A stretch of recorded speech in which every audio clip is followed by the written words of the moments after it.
Alors, c'est notre deuxième et dernière perle de culture. Tout à l'heure, vous avez eu Châteauforme, un exemple concret de comment on vit une culture.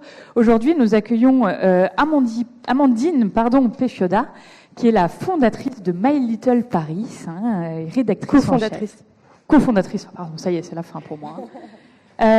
Au tout début, c'était une newsletter. Vous l'avez peut-être connue comme ça. Moi, je l'ai connue comme ça. Aujourd'hui, c'est bien plus que ça. C'est une communauté de 5 millions, rien que ça, de personnes qui vous suivent à travers 7 médias, une école de la créativité, une agence interne, une activité e-commerce. J'ai presque envie de dire entre autres. Et aux côtés d'Amandine, Elsa Sayag, qui n'est autre que la directrice de la communication de So Many Ways et la responsable de cet événement, si ça existait. C'est grâce à elle, donc je vous demande de l'applaudir.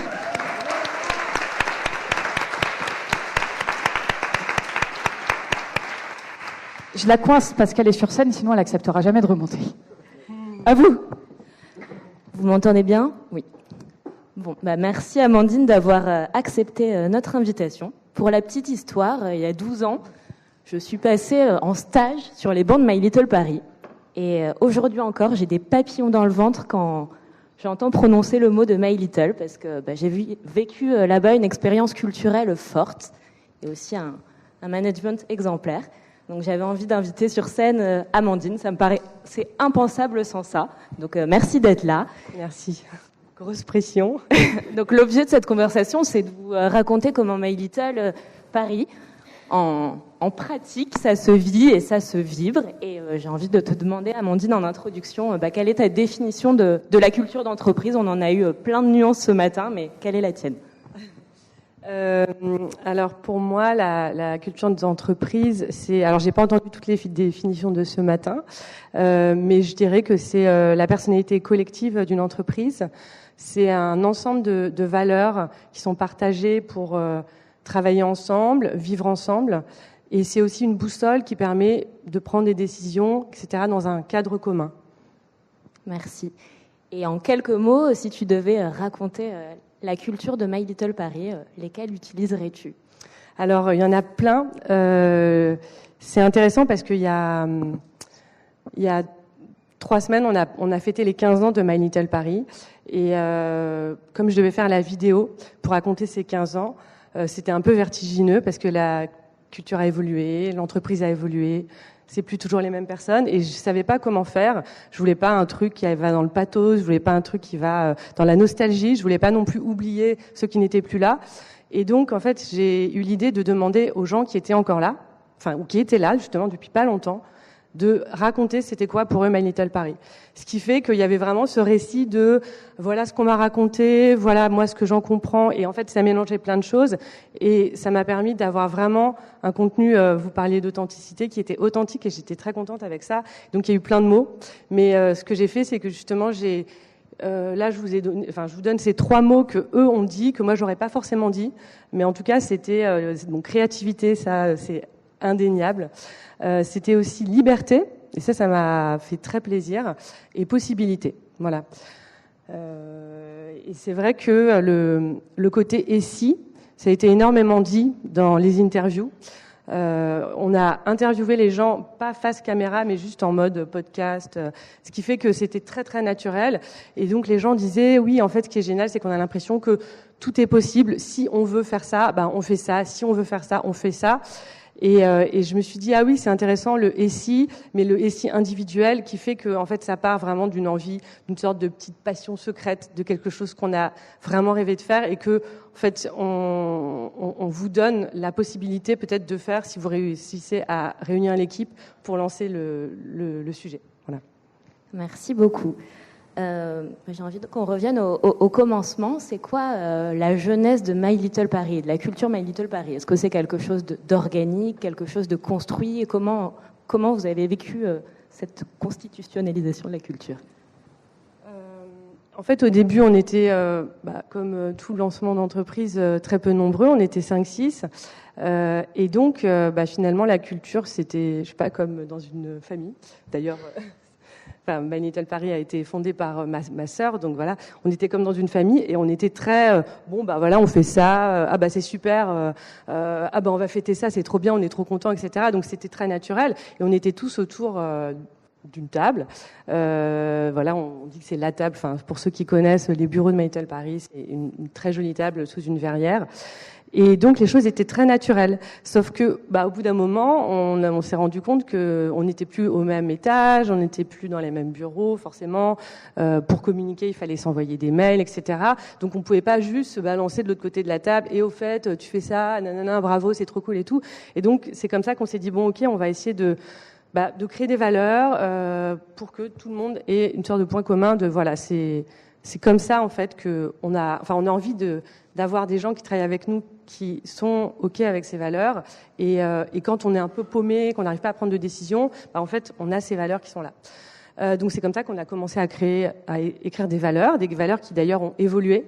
C'est important de se dire que les valeurs doivent évoluer quand on grandit, parce qu'évidemment, au début, on pose des choses, on est très content et on dit voilà, c'est à ça qu'il faut se tenir et tout. Sauf qu'en fait, l'époque change, les gens changent, et c'est pour ça qu'on a fait rentrer une nouvelle valeur que je trouve. Enfin, déjà, on les a changées, on en a fait moins, et surtout, on en a fait rentrer une que je trouve intéressante, qui est une valeur qui émane d'une fille qui était montée sur scène un jour pour faire une présentation, parce qu'on a beaucoup de rituels comme ça d'échanges, et il y avait une fille qui était venue pour nous parler de Fly Your Freak Flag, qui vient d'une chanson et qui est une sorte d'état d'esprit de faut pas avoir peur de brandir son drapeau un peu freaky. Et j'ai trouvé que c'était hyper intéressant parce qu'en plus cette personne, elle a vraiment apporté quelque chose de très riche chez My Little. Et donc on s'est dit, en fait, là quelque part, on se rend compte que les gens parfois, ils se cantonnent un peu à nos valeurs et peut-être qu'ils sont un peu frustrés. Et si on la mettait en plus comme ça, ils sauront qu'ils peuvent faire sortir aussi leur singularité et apporter des choses nouvelles et pas juste se cantonner à ce qu'on leur a dit qu'il fallait être, qu'il fallait faire et tout. Et ça a énormément enrichi. Voilà. Donc ça, c'était un peu les premières étapes. Après, j'imagine que tu veux me parler des rituels. Ouais, exactement. Chez My Little Paris, il y a beaucoup de choses très concrètes qui existent depuis longtemps et sûrement des choses récentes qui ont vu le jour depuis ces 12 années écoulées. Est-ce que tu peux nous dire un peu comment vous faites vivre ces mots, ces valeurs, ces principes d'action en actes? C'est quoi le concret, les rituels, les rendez-vous? Alors, il y en a énormément. Il y en a parfois des nouveaux, il y en a des un peu mythiques parce que vraiment les gens attendent ça. Enfin, c'est marrant, il y a des gens qui sont arrivés depuis très peu de temps, mais ils disent ah ouais, les mégalabs, je sais pas ce que c'est, mais j'ai trop envie d'aller à un mégalab. Donc les mégalabs, par exemple, c'est le fait de faire monter des gens sur scène, des gens de l'équipe de My Little Paris, pour nous parler d'une de leurs passions. Donc c'est important, je pense à chaque fois de ramener ça dans le cadre du travail.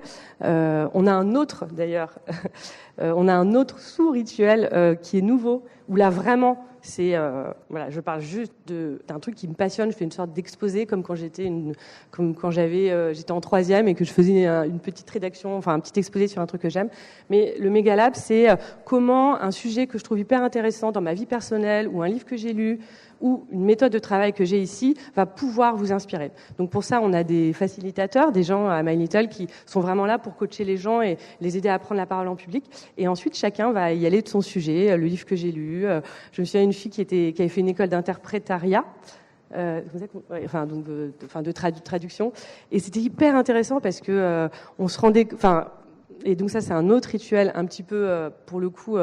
moins ritualisé, mais moi qui m'est très cher, c'est les random lunch. Donc en fait, c'est tout simplement utiliser le prétexte du random lunch pour proposer à 3 personnes qu'on connaît pas, qui sont nouvelles dans la boîte, de déjeuner. Moi, quand je suis rentrée de congé mat, il y avait beaucoup de gens qui étaient partis. En plus, c'était après le confinement et tout. Et donc, j'ai proposé à plusieurs personnes de déjeuner. Enfin, c'est ce que je fais tout le temps. Et c'est en petit comité comme ça, c'est hyper bien parce que on apprend vraiment à se connaître. On comprend en fait ce qui lie les gens, ce qui fait qu'ils ont envie de se lever le matin pour une autre raison qu'aller bosser. Et donc, en fait, à partir de ça, on dit ah, tu aimes ça et tout. Ah, mais attends, mais j'aimerais trop que t'en parles. C'est tellement intéressant ce que tu viens de raconter. J'aimerais trop que tu fasses un mégalab et que tu montes sur scène pour le raconter.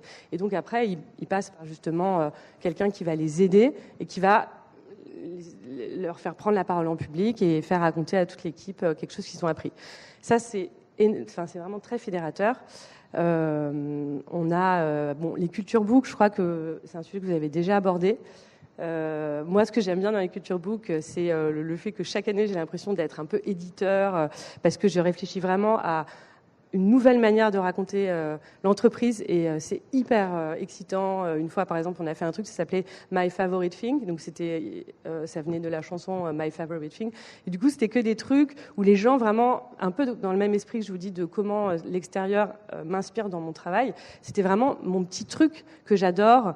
Et il y en avait une, elle parlait de sa grand-mère, l'autre il parlait de remonter le boulevard Magenta tous les matins parce qu'il l'adorait et qu'il croisait la fromagère, le mec du café et tout.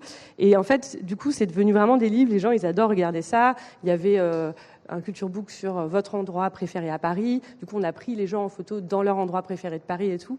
Et c'est vrai que ça devient vraiment des aventures où, en début d'année, il y a des gens, ils postulent pour être le rédac chef du culture book, quoi. Tellement ils sont excités, ils ont une super idée, quoi. Donc ça, c'est vraiment sympa. On a les Creative Morning. Les Creative Morning, c'est des rendez-vous le matin de 8 à 9 où on fait venir des personnalités qu'on a rencontrées, qu'on trouve très inspirantes. Ça peut être un chanteur, un chef de cuisine. On a déjà eu un prêtre, un mathématicien. Enfin voilà, et ils nous parlent de une boulangère aussi, de comment en fait ça va les rendre, comment ils utilisent la créativité, ou plutôt comment ils ont réussi à faire de leur métier quelque chose de créatif, puisque comme on le sait en fait tout est créatif. Et ça en fait, pour parler de comment aussi ça peut se répercuter sur l'entreprise, ça a donné, en fait, en voyant à quel point les gens ils étaient contents, ils étaient enrichis de ça, en fait, on l'a finalement intégré à notre école de créativité qui est née à la suite du confinement, en se disant bah tiens finalement ce contenu, et si on le rendait public, si on crée une école de créativité, on fait venir ces gens et on les filme et on partage et à notre équipe et aux gens qui sont abonnés. Ça. Donc ça, je trouve que c'est intéressant de... J'ai envie de rebondir sur ça. J'espère que vous entendez dans les rituels et ce que raconte Amandine, comment la créativité et la culture My Little Paris nourrit aussi l'activité et le business de My Little Paris. En propageant et cultivant une culture d'entreprise forte, ils ont aussi permis aux identités individuelles d'émerger. Et je trouve que c'est un pari... très fort, très réussi. Solène parlait ce matin de ligne de crête très fine entre l'individuel et le collectif, et My Little, c'est ça, c'est ce jeu d'équilibre qui est efficace et réussi. Tu m'as parlé aussi d'un comité, d'un organe pour faire vivre la culture d'entreprise. Est-ce que tu peux nous dire comment ça fonctionne ? Au début, on était 2, 3, voilà, c'était plutôt les premières personnes de My Little Paris qui animaient ça. Après, quand ça a grandi, on s'est dit bon, comment on fait, etc. Et donc finalement, aujourd'hui, on a une sorte de petit comité. Il y a ce qu'on appelle les dinosaures, donc genre moi, les anciens. On a aussi des nouvelles personnes, ce qui fait qu'on mélange vraiment des regards différents, des énergies différentes. Et ça fait un peu, voilà, on n'est pas toujours d'accord, donc c'est bien, c'est genre un peu parfois oui, et puis quelqu'un dit mais en même temps, et tout ça nourrit vachement ça, et donc ça c'est le premier un peu comité, mais il y a aussi autre chose que je trouve intéressant à raconter, c'est que sur justement l'évolution, c'est vrai qu'au début, on est dans une aventure, on poursuit un objectif, comme vous disiez, etc. Et donc, on peut pas se perdre, mais oublier de s'écouter, de faire évoluer les choses. Et c'est vrai que dans cette passion qu'on est, et je pense que ça nous est arrivé un peu tous parfois, à un moment, peut-être qu'on était genre hyper déçus que les gens ne viennent pas le matin à 8h pour suivre un Creative Morning. On disait, mais vraiment comme si quelqu'un n'était pas venu à une cousinade ou un dîner de famille, franchement on est trop déçus et tout. Et en fait, à un moment, on a dit non, il faut prendre du recul et tout. En fait, c'est vrai que les gens, ils font ce qu'ils veulent, s'ils ont envie. Ils ont envie, s'ils n'ont pas envie, ils n'ont pas envie. Donc en fait, on les force pas du tout. Et on avait une équipe aussi de spirit, on appelait ça les spirits, qu'on nommait, on disait, toi tu vas être spirit, etc. Et ils étaient quand même un peu trop longtemps spirit. Et ça, c'est pareil aussi. En fait, on arrête parce que ça devient une sorte de taf en plus. Donc il y a de quoi être dégoûté. On n'a pas envie d'organiser 10 mariages par an. Et en fait, on a dit, en fait, maintenant, on fait complètement différemment, on fait des mandats. C'est sur 2 mois. Donc ça fait qu'aujourd'hui, ces petites équipes, on appelle ça les team rockets, elles font 5-6, donc pareil, c'est des gens qui ne se connaissent pas et qui se retrouvent ensemble, et ils font ce qu'ils veulent. Donc il y en a qui ont fait un karaoké, là ils sont en train de faire une semaine de cours de sport, une fois ils ont fait une loterie, s'il y en a un qui aime la méditation, il va peut-être faire une semaine de la tranquillité, voilà.